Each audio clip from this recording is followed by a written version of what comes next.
Hello everyone, my name is Gabriel Paiao. I'm a PhD student at the University of Minnesota with Professor Fabian Fernandez. And today I'm going to talk about the effects of tile drainage and tillage practice on corn yield and nitrogen requirement.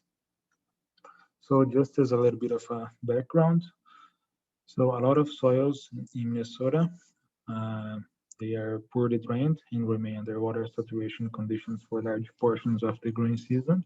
And because of that, it is a very common practice to install tile drainage across the field to lower the water table and improve conditions for crop development.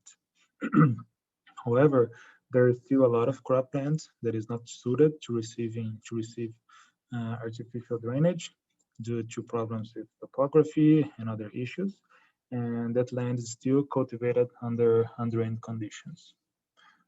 We know that soil water affects the nitrogen cycle, and there's more potential for nitrogen losses under undrained conditions. However, there are no guidelines for nitrogen management under these undrained conditions.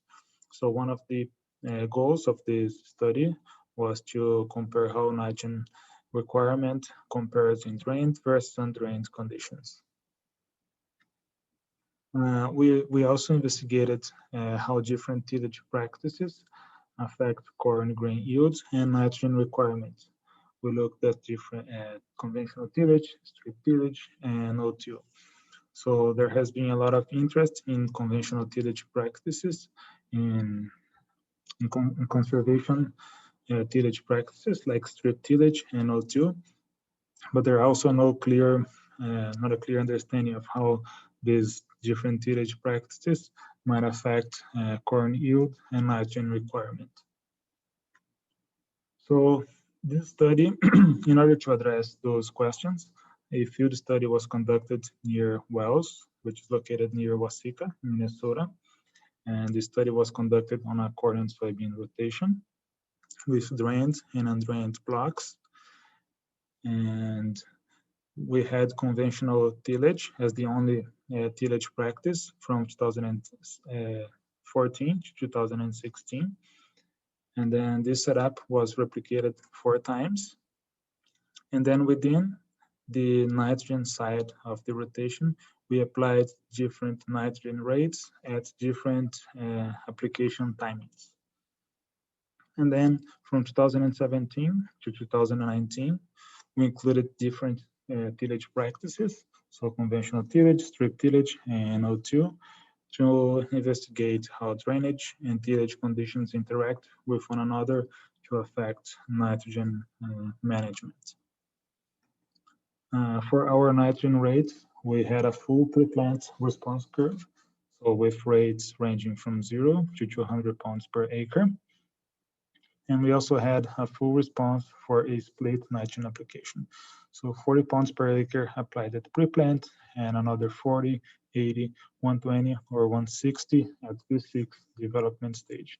So these combinations of nitrogen rates and application timings allowed us to calculate the optimal nitrogen rates for each of those different drainage and tillage conditions. We were also interested in evaluating how weather and soil conditions related to grain yields and nitrogen requirements at the different growing seasons. And in order to evaluate that, we measured a few weather and soil parameters like growing degree days, cumulative precipitation, maximum 3-day cumulative precipitation, which is a measure of extreme precipitation events. So it's the maximum amount of precipitation that occurred within a 3-day time frame. We also calculated the abundant and well-distributed rainfall index, which is a parameter intended to quantify what the name says, so how abundant and well-distributed rainfall was during the growing season. And we also measured soil volumetric water content throughout the growing season. So we had a weather station located at the research site, and we also had soil moisture sensors located throughout the experiment, which collected soil moisture data throughout the growing season. So now moving on to the fun part, the results. This figure here shows the volumetric water content for the different months or the different days across the grain season for the different years. And we have different colors for the different drainage conditions. So red for drained and green for undrained conditions. Our red line here symbolizes the field capacity, and these black bars represent the precipitation or the daily precipitation. And then these numbers here, they represent the optimal nitrogen rates. So this number over here in pounds of nitrogen per acre. And then between parentheses is the optimal yields, or the yields that were obtained at the EONR. And this figure here is very interesting because it shows very well how volumetric water content was related to nitrogen requirement under the different drainage conditions. In 2014, for example, we can see that there was not a whole lot of precipitation during the summer months, and that reduced the volumetric water content in both drained and undrained conditions. And we can see that this was a drought year, and this is highlighted by the fact that 2014 resulted in the lowest yields compared to the other years. So we can see that these months of drought really affected yields in 2014. And 2015, we can see that there were clear differences in volumetric water content in undrained versus drained conditions. And this resulted in lower yields or lower nitrogen requirement under drained conditions compared to undrained. So there was likely more potential for nitrogen losses through denitrification under these undrained conditions, which resulted in greater nitrogen requirement. It's also interesting to see that the optimal yields were similar for both drainage conditions, suggesting that a lot of the yield losses that are usually seen under undrained conditions may be related to nitrogen deficiency. In 2016, the volumetric water content under drained versus undrained conditions was very similar, and we also observed similar nitrogen requirements, and they were lower than in other years in general. 2017 would have been a year very similar to 2016 because volumetric water content under drained versus undrained conditions was very similar, except for this particular day here in July, where there was a very large precipitation event that made the volumetric water content go way above the field capacity. So this event here likely promoted a lot of nitrogen losses through denitrification and made the UNR under undrained conditions be our highest nitrogen rate applied. So we never maximized yields in 2017 under undrained plots in undrained conditions. 2018 was a year of a very wet spring. So we can see that for a lot of days, soil water content was way above the field capacity, and this resulted in none of the drainage conditions maximizing yields with the applied nitrogen rate. 2019 would have been a year similar to 2018, but we had a very severe windstorm during the grain season that caused a lot of green snap damage, and because of that, our yields under drained conditions are lower than our yields under undrained conditions because these plants under drained conditions, they were taller and more vigorous, and so they were affected more than plants in undrained plots. So now I'd like to talk about some general trends across different grain seasons. And here we are looking at how different weather parameters were related to nitrogen requirement and grain yield. And in this specific case, we are looking at the pre-plant set of nitrogen rates.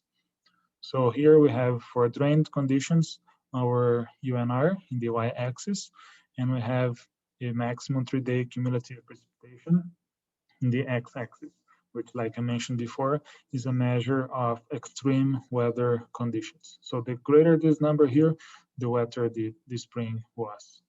And we can see that there is a very clear positive relationship between this maximum 3-day cumulative precipitation and UNR, indicating that under these years with more precipitation, there was more potential for nitrogen losses, and therefore the UNRs were greater.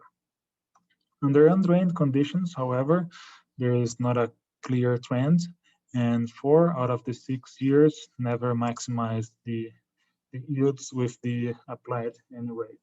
So conditions for nitrogen losses under undrained conditions are naturally more present, and so there's more potential for nitrogen losses under undrained conditions anyway. And we can also see that yields or grain yield at UNR under drained conditions were stable across the different grain seasons. However, under undrained conditions, we started to see a negative trend. So the wetter the spring was, the lower the yields, whereas in drained conditions, the wetter the grain season was, the more nitrogen it required. However, yields were stabilized or were stable. So some general conclusions: yield at UNR is fairly stable across years, but more nitrogen is required to optimize yields in wet spring years under drained conditions. And this is likely because of increased nitrogen losses through leaching and denitrification. Under undrained conditions, yield at UNR decreased in years with wet springs, and the applied nitrogen rates were not sufficient to optimize yields in 4 out of the 6 years. And this is because undrained fields are inherently more prone to nitrogen losses. Some general conclusions.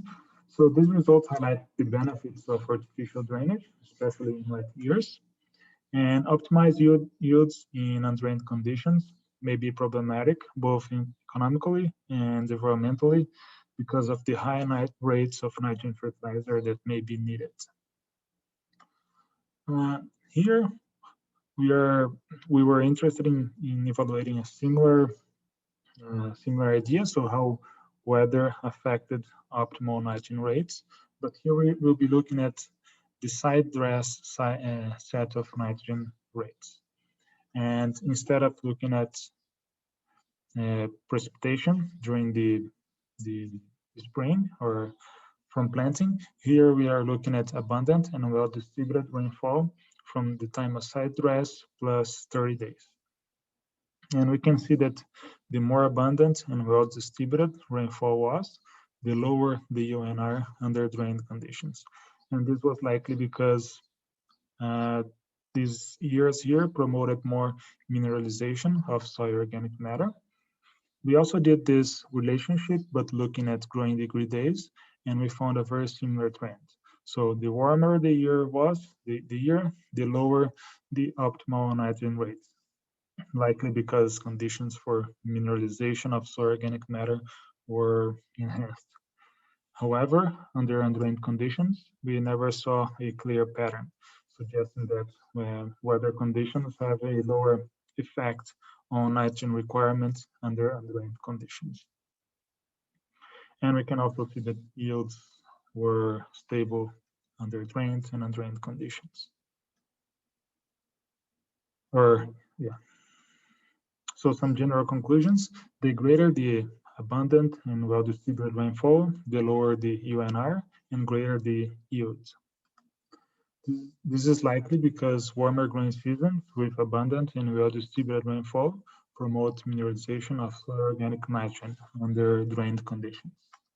However, under undrained conditions, there is not a clear relationship between these variables, and this suggests a lower influence of weather conditions on crop response to nitrogen fertilizer. So there's potential for reducing nitrogen rates in drained fields in years with favorable conditions for mineralization of soil organic nitrogen. Now, this is very interesting to know. However, we also know that it's very hard to predict what the weather conditions will be like during the growing season. And because of that, we also did an analysis across all of the different years to represent what the main trends are when looking at crop production under drained versus undrained conditions. So in this table here, we have the economic optimal nitrogen rates for drained and undrained conditions for a single pre-plant nitrogen application versus a split nitrogen application. And what we can see here is that nitrogen requirement under drained conditions is always lower than under undrained conditions. So 137 versus 175 and 150 versus 169.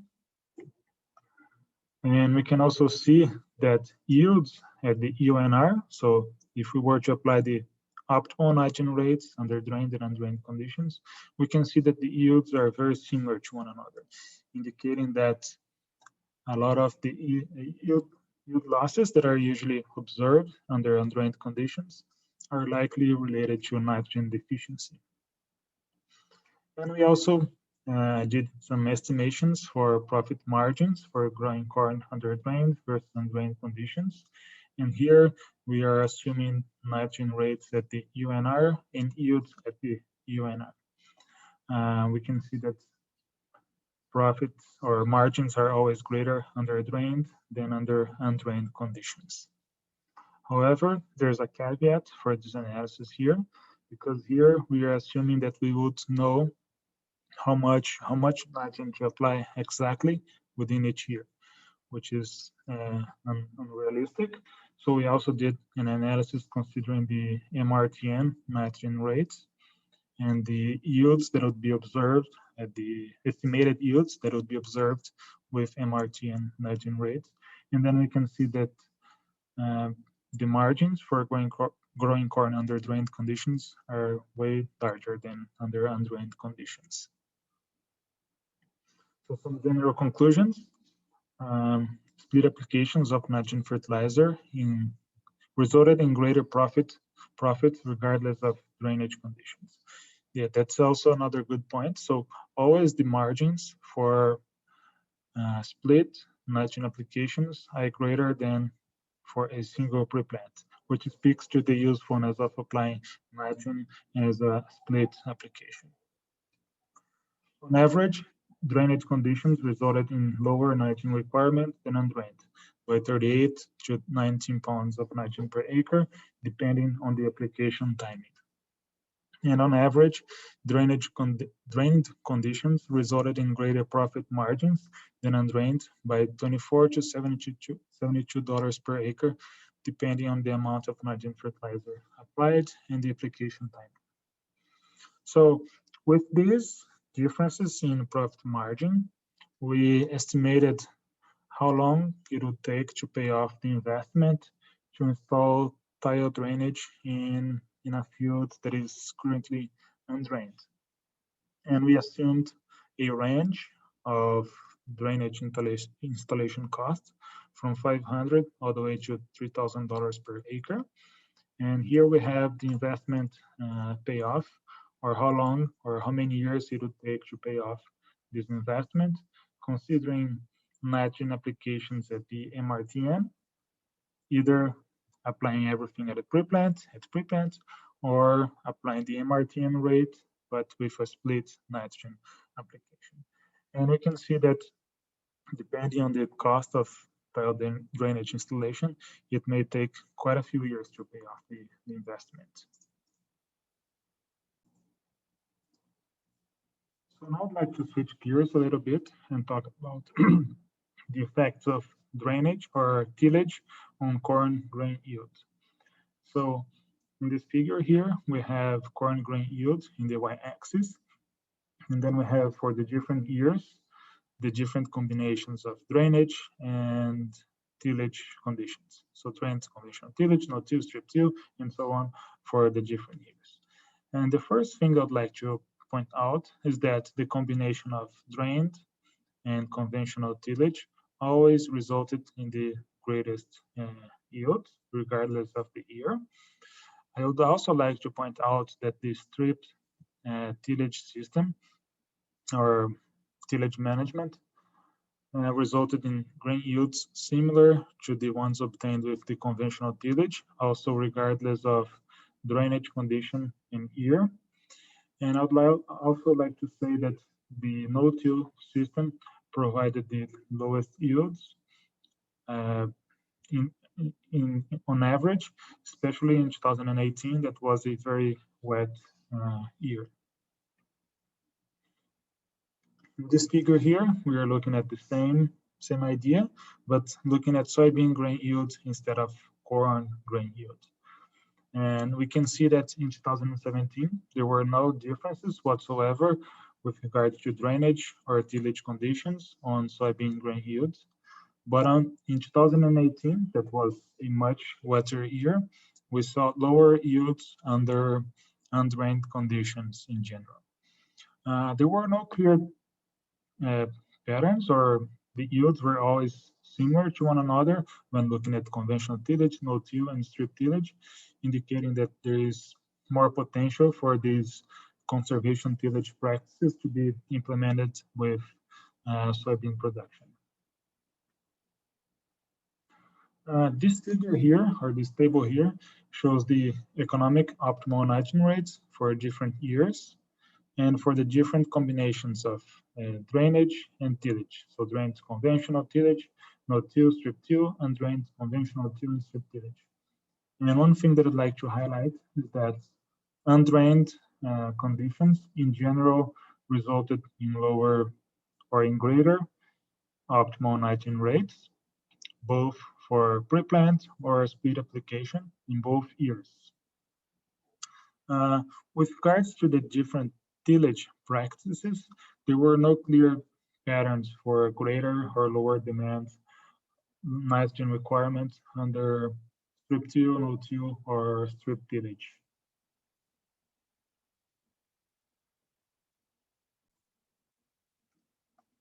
So some general conclusions. Artificial drainage promotes greater corn grain yield and lower nitrogen requirements than undrained conditions. The high costs to install tile drainage and the low cost of nitrogen fertilizer, however, may reduce the economic feasibility for the implementation of artificial drainage in undrained fields. Drainage conditions affect grain yield and nitrogen requirements more than tillage practice. Strip tillage shows potential as a conservation tillage practice, as it produces yield similar to conventional tillage with similar nitrogen requirement. So that's the end of my presentation, and I'll be happy to answer any questions during the Q&A. Thank you.